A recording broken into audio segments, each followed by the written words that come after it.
Magdamag akong nakayakap kay Austin noon, mabuti na lang at hindi nito inaalis ang yakap, siguro naiintindihan niya kung anong pinagdadaanan ko ngayon. Dahil sa yakap din ni Austin ay naging kalmado din ako. Sa kalagitnaan ng aming pagtulog, ay naisip ko na kunin ang aking cellphone, at i-message si Ate Eunice.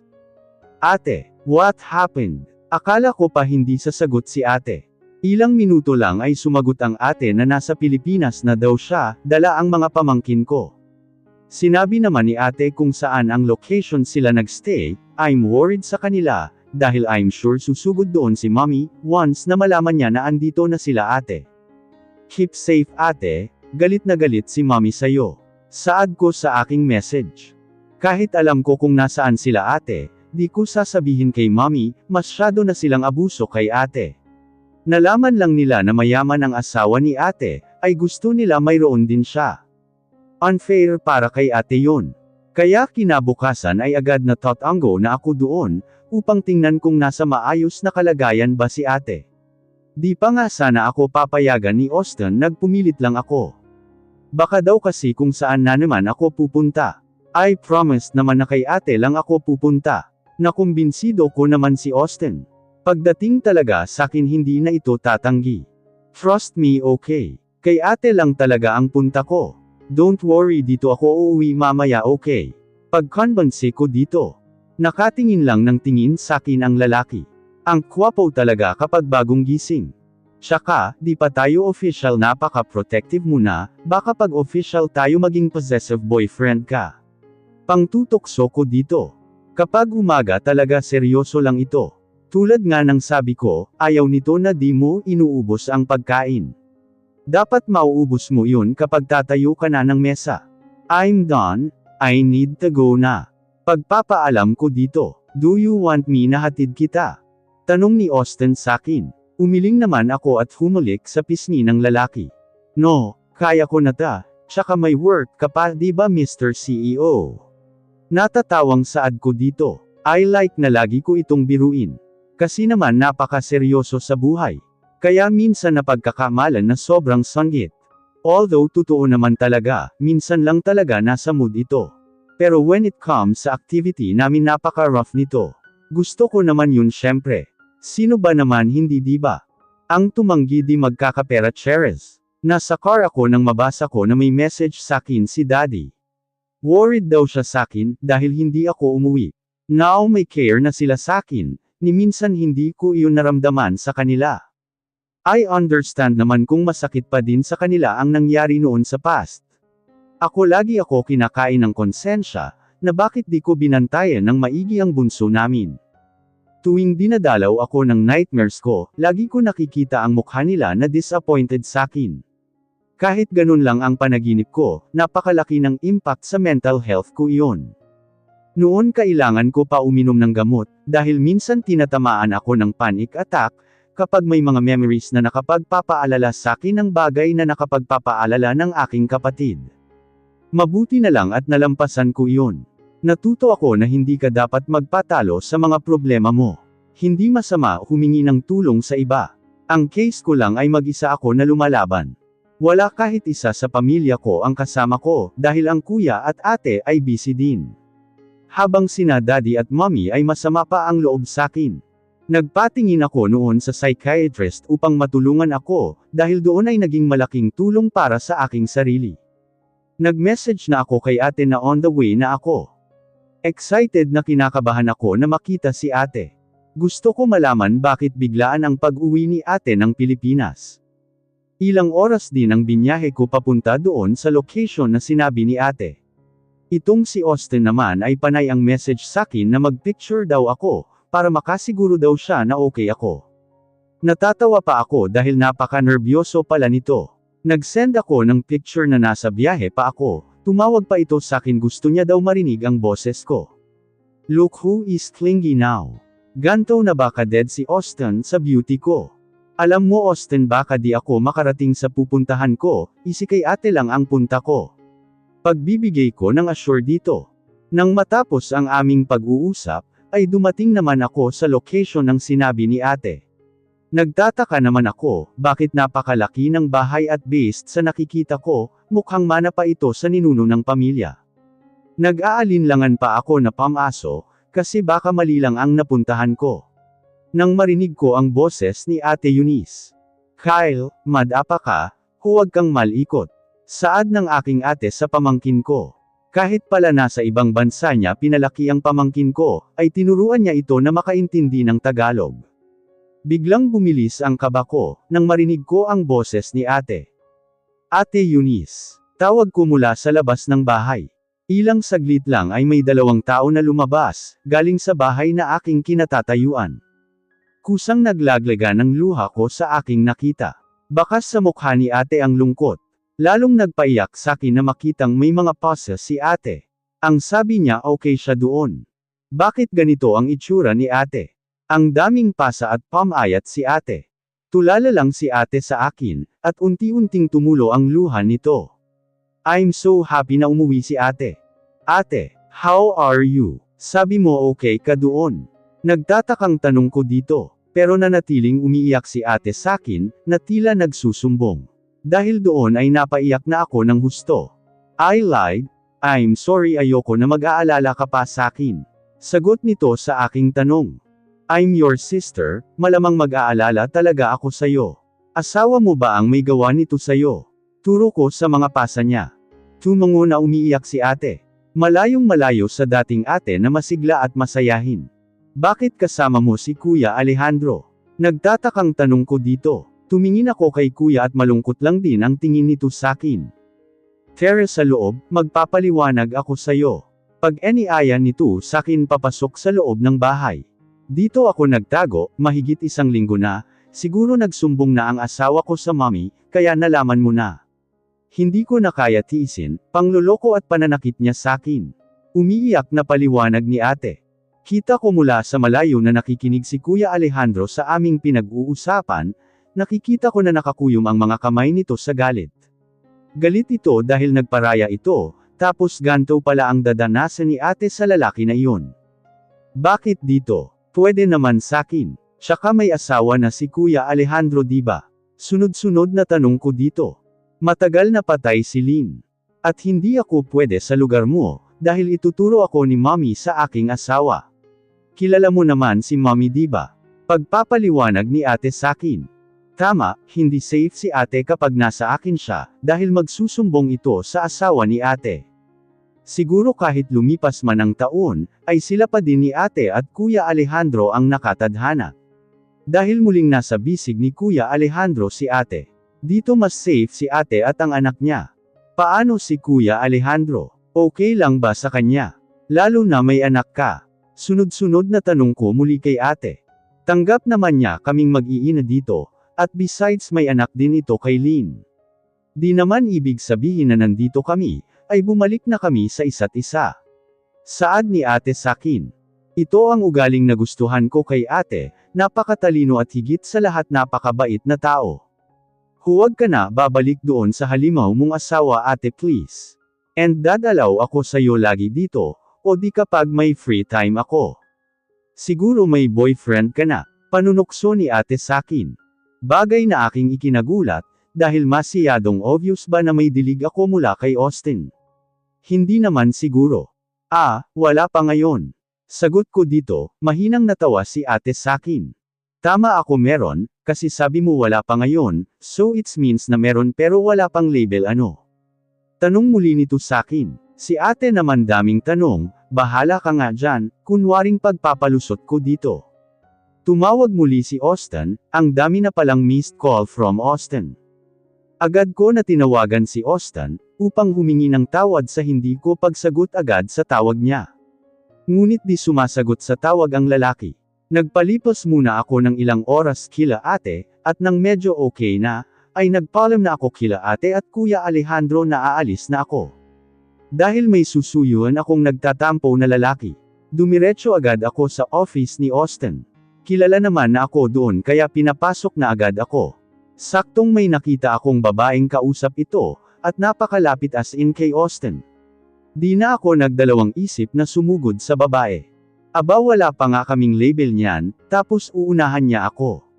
Agad ko na hiniblot ang buhok ng babae. Napasigaw ito sa sakit dahil mahigpit ang pagsabunot ko sa buhok nito. Vienna stop. Pag-aawat ni Austin sakin, pero di ako nakinig, mas lalong humigpit ang hawak ko sa buhok ng babae. Ouch! Austin, awatin mo ta, sigaw ng babae. Aba, nagpakampi pa kay Austin. Ikaw na babae, kalayuan mo si Austin, wala pa nga kaming label niya, nakikisali ka pa. Sigaw ko dito. Ouch, ano ba ang pinagsasabi mo? Pinsan ko si Austin. Sigaw nito, napabitaw agad ako ng kamay sa buhok ng babae. Totoo ba? Sorry kasi naman, napakalapit mo kay Austin. Di mo din kasi agad sinabi. Pagpapalusot ko, grabe nakakahiya, minus agad ako sa pinsan ni Austin. Paano ko sasabihin, hinablot mo agad ang buhok ko. Ang sakit ng pagsabunot mo. Saad nito, tumatawa naman ng mahina sa gilid si Austin. Aba, natuwa pa siya sa nangyari talaga, kanina parang galit, tapos itong natauhan ako parang pinagtatawanan na ako nito.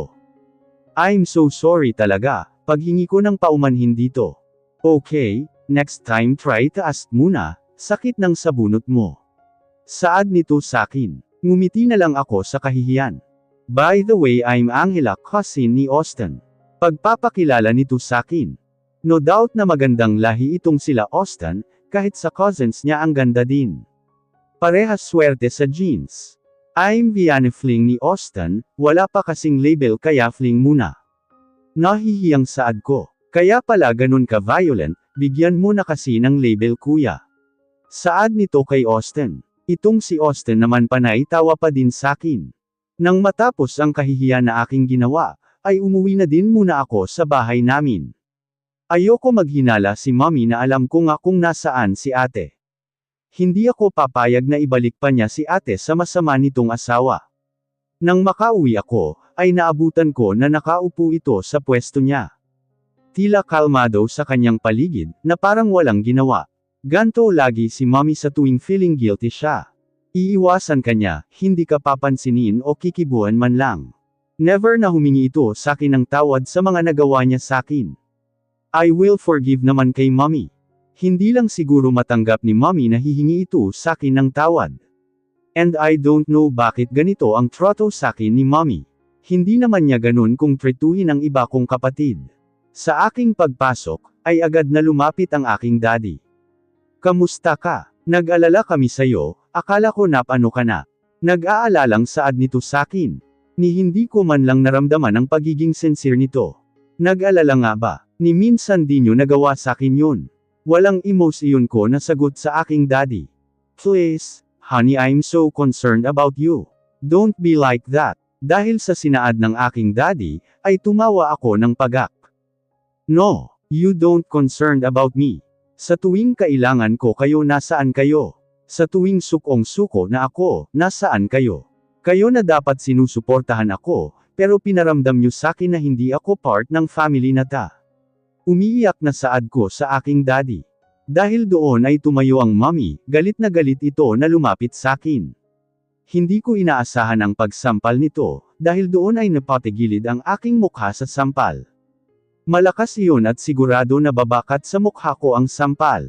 Humarap ako ng tingin at diretso sa mommy. Hindi ko alam kung ano ba nagawa ko sa iyo mommy, at ganto mo ako tretuhin na parang hindi mo anak. Galit na saad ko dito. How dare you talk to me like that? Parang sasabog na sa galit ang aking mommy. Gusto mo malaman ha? I'm not your real mother. Sigaw nito sakin. Tila nagproseso pa sakin ang sinabi ni mommy. I'm not her true daughter. That's why ba ganito niya ako itrato? No, you lying to me. Umiiyak na tanggi ko sa aking mommy. I want lang naman ng pagmamahal ng isang ina. At iyon ang bagay na hindi maibigay ni mommy sakin. Yun ang totoo, and anong nagawa mo? Ikaw ang dahilan bakit nawala si Frey sa amin. Duro ni mommy sakin. Iyak lang ako ng iyak habang sinasabi iyon ni mommy, ang mga maid namin ay tumigil sa mga ginagawa. At pumunta sa kanilang room, nakaramdam ang mga ito na need namin ng space. Alam mo bakit hindi kita gusto? Anak ka ng kambal ko. Namatay ang kapatid ko sa panganganak sayo. And my husband is cheating on me. Masakit iyon bilang asawa, at lalo na nagbunga iyon, at ikaw ang bunga.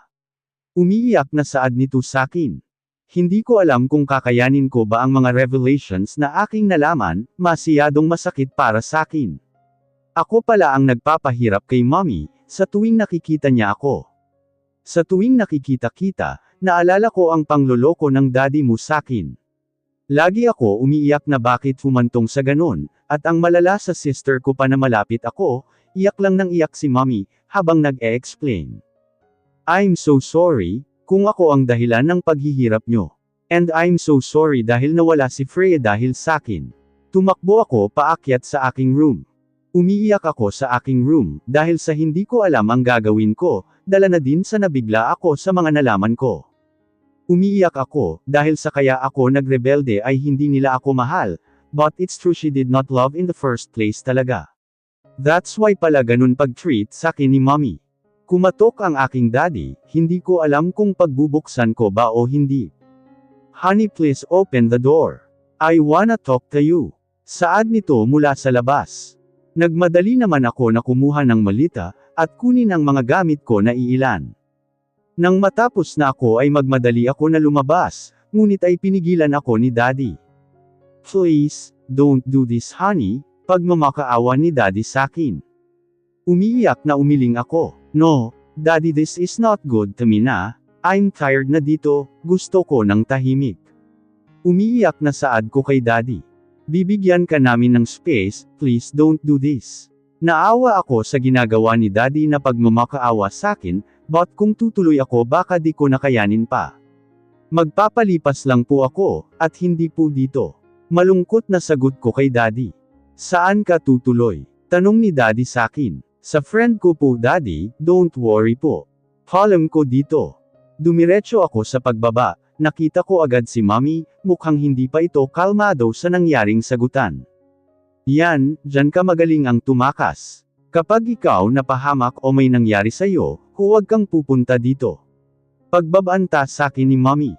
Ngunit umalis lang ako doon, na parang walang narinig sa sinabi ng aking mommy. Umiiyak ako habang nag-draw drive ng kotse. Nag-message ako kay Austin na diretsyo na ako na uuwi sa mansion nito.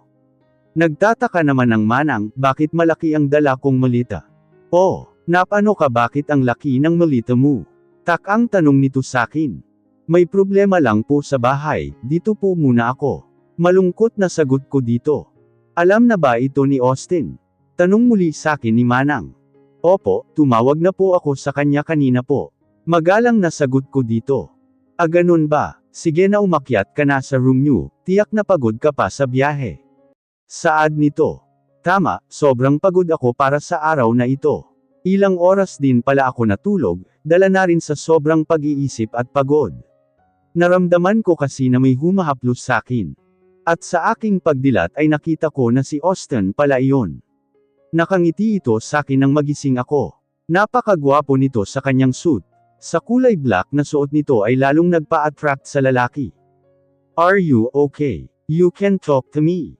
Malambing na saad nito sakin. Dahil doon ay mahigpit ko na niyakap si Austin. Dahil sa tuwing down ako, siya ang sandalan ko. Kahit napaka-moldito ko sa mata ng iba, ay hindi ako nito itinuring na iba. Nag-dinner ka na ba? Marahang natanong nito sakin. Nope, I'm hungry na nga eh. Sagot ko dito. Nagpalat lang ito ng black t-shirt, dahil doon ay parang naglabasan ang butterfly ko. Hindi akalain na malakas ang tama ko dito. Even na madami akong problema, ay nakakalimutan ko pag siya ang kasama ko. And I'm so happy for me na nakakapag-focus ako, kapag siya ang kasama ko. I can't afford na maging stress ako lagi sa aming bahay. Laging makikipagtalo kay mommy. Even na di ko siya real mom, I love her pa din kahit ganun siya. Dala mo na ba lahat ng gamit mo? Tanong sakin ni Austin. Bakit, gusto mo ba mag-live-in na tayo? Pwede naman basta kung kaya mo tiisin ang ugali ko. Nakangiting saad ni Vianna kay Austin.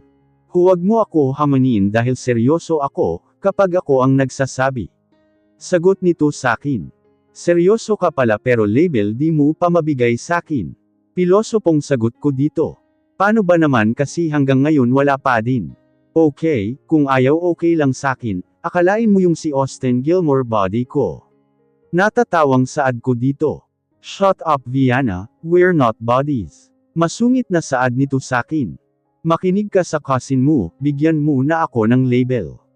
Sa oras na ito kabado ako, baka hanggang ngayon di pa rin ito sigurado sakin. Okay, fine you're my girlfriend now, happy. Saad nito sakin. Mukhang parang ayaw mo naman, huwag na lang kaya may label. Pang-aasar ko dito. Ngumisi lamang ang lalaki sakin. Ang gwapo sa tuwing nagsasalita, at kahit ang mga ngiti nito nakakaakit, tila nakakalimutan ko ang mga problema ko. Siya ang pahinga ko.